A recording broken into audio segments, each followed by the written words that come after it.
Ever feel like the Army's approach to protection is kind of like, I don't know, building a fortress, Mm-hmm. but on a roller coaster? Everything's moving, threats are everywhere. Mm. You just can't protect it all, you know? Man, that's a pretty spot on analogy, actually. You hit the nail on the head there. It's about making those tough choices, figuring out what absolutely needs protecting right now, and knowing how to roll with the punches when things go sideways, Well, which, let's be real, happens more often than not, right? right, exactly. And that's where ADP 337 comes in, yeah. Yeah, Like, it's the playbook for how we build protection into absolutely everything we do. exactly. And it's not just about like physical protection either. We're talking about every domain, physical, cyber, heck, even the information space. ADP 337 covers it all. Okay, so we're not just talking about sandbags and tank traps here. This is way more than just your grandma's security system.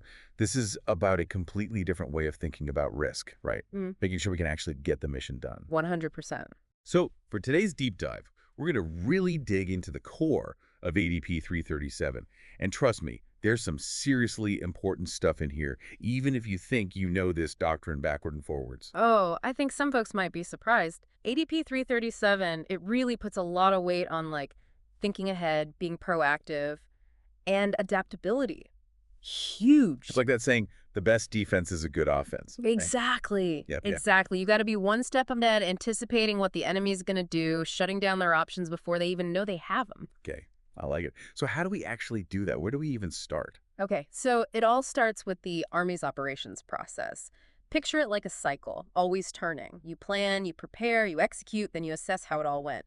And ADP 337, it's saying protection. Hmm. It's got to be woven into each of those phases. It's not an afterthought, it's a core But element. it's not like you just tack it on at the end, right? Like, oh yeah, and try not to get blown up out there. No way. It's got to be part of every single decision, every order, every move you make. Got it. So the commander, they're ultimately the ones who have to make sure this happens, right?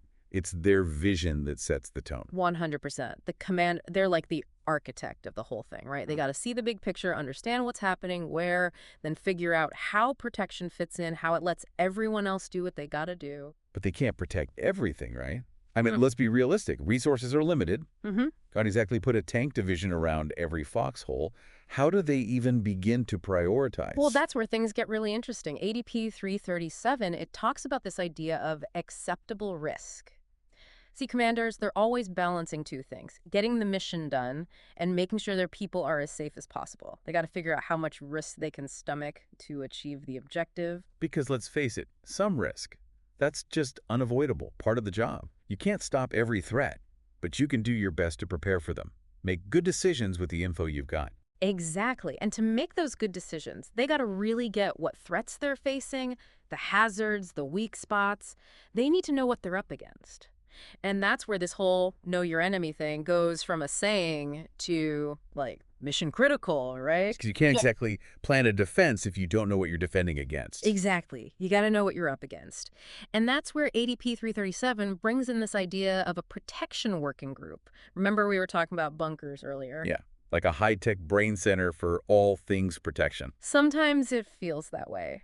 But really, it's about bringing in the right minds for the job. Okay, so who are we talking about here? Who is on this A-team of protection? Well, it's not just one type of expert, that's for sure. You've got your intel analysts, obviously. They're figuring out the who, what, when, where of the enemy. But then you've got engineers, comms, specialists, medical planners, basically anyone and everyone who has a stake in keeping the mission and the force safe. It's a team effort. So they're pulling from all corners of the Army, bringing all those different perspectives together. Exactly, because protection, it touches every single part of the mission. It's not just one person's job. Okay, I'm with you. So this working group, they're all assembled. They've got their game faces on. What are they actually doing? How do they even begin to understand those threats and vulnerabilities we've been talking about? Well, ADP 337, it lays out these 4 key assessments, kind of like a framework for their thinking. First up, you got the threat assessment, which is Okay, that one seems kind of self-explanatory. We're talking about the enemy here, right? exactly who are we dealing with? What can they do? What are their tactics? What are they likely to do given the situation? You got to really understand them, their strengths, their weaknesses, the whole 9 yards. Know your enemy and yourself, right? 100%. Sun Tzu knew what was up, but it doesn't stop there. Next assessment, hazards. Hazards. So we're not just talking about enemy action here. Nope. This is where we got to think about all the other things that could throw a wrench in the mission.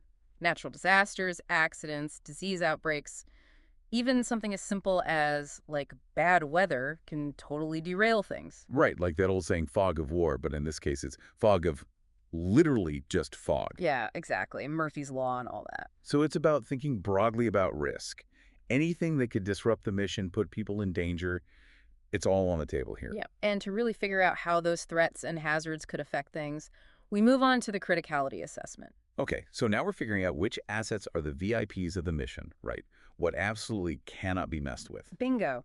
We're talking about mission critical equipment, personnel, information, the things we can't afford to lose. So they're going through and figuring out, like, okay, if we lose this, what's the impact? And how fast can we replace it? Do we even have a backup plan for that? A lot of what-if scenarios going on in that bunker. You got it.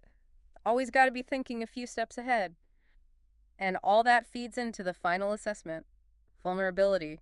Okay, so we know it's important, but how vulnerable are those VIP assets to the stuff we just talked about, the threats and hazards? Exactly. And this is where they're factoring in things like location, existing defenses, how visible is this target to the enemy? Do we have the right cybersecurity in place if we're talking about, like, classified intel? So they're painting a target, but they're also thinking about all the ways the target could be attacked. Right. The goal is to create a crystal clear picture of not just what needs the most protection, but where the vulnerabilities are, where those weak points might be hiding. Think of it like this. Think of it like, I don't know, if the mission was a house, Yeah. right? This working group, they're going room by room, checking the locks, making sure the windows are secure, Right. maybe even installing a whole security system if we're talking about like a high-value target. There you go. You got it. They're looking for those weak spots, then figuring out the best way to reinforce them, knowing that they can't make every single part of the house completely impenetrable. Right, you can't exactly have Fort Knox level security everywhere. Where? So, okay, they've done all this analysis, figured out what's important, mapped out the vulnerabilities. What happens next? How do we go from all that brain power to, like, boots on the ground? That's where it all comes together in this thing called the Protection Prioritization List, which pretty important document, as you might imagine. Okay, the protection prioritization list. So is it literally a list, like a top 10 of things that keep the commander up at night? Pretty much, yeah. But it's not just like a static to-do list, you know? It's constantly changing, always got to be adapting to what's happening on the ground. It's more like a playbook. Okay, so something that's a top priority at the beginning of a mission might not be so critical later on as things change. Exactly. It's all about being flexible. Like, say, a bridging company. They might be the VIPs during a river crossing right at the top of the list. But once they've gotten everyone across, their priority level might drop. Other assets move up. Got it. Constantly reassessing, adapting, shifting those resources as needed. Exactly. Because, see, you can have the best plan in the world, but if you can't adapt, when things get unpredictable, which, let's face it, they always do, you're in trouble. And that's why the next part of ADP 337, so crucial. This is where we finally move from theory to practice, from planning to actually doing the thing. Okay, so bring it on. What's the next step? We're talking about the scheme of protection. Scheme of protection. All right, now this sounds like where the rubber meets the road. We're finally getting to the how-to, the nitty-gritty of keeping everyone and everything safe. It's how it all comes together. The commander's game plan, right? This is how they're going to take those protection priorities we talked about and make them happen. Covers everything from physical security to cyber defenses, intelligence gathering, medical support, you name it. It's the whole package, a blueprint for how to protect the force in every domain. Precisely. And here's the thing, an ADP 337 really drives this home, the scheme of protection. It's not set in stone. It's a living, breathing document, always evolving as the mission unfolds. Okay, I like that. So what kind of stuff could trigger one of these on-the-fly reassessments? We've talked about shifting priorities, but what are some real-world examples where the scheme of protection would need to be adjusted? Let's say, oh, I don't know, a key supply route, right? It gets hit, comes under heavy fire. Suddenly, protecting that route, it's priority number one. The commander might have to redirect resources, send in some mobile security patrols, call in air support, whatever it takes. Or what if, and this is something ADP 337 really emphasizes, what if there's a sudden CBRN attack? Talk about a game changer. Totally changes the game. A CBRN scenario.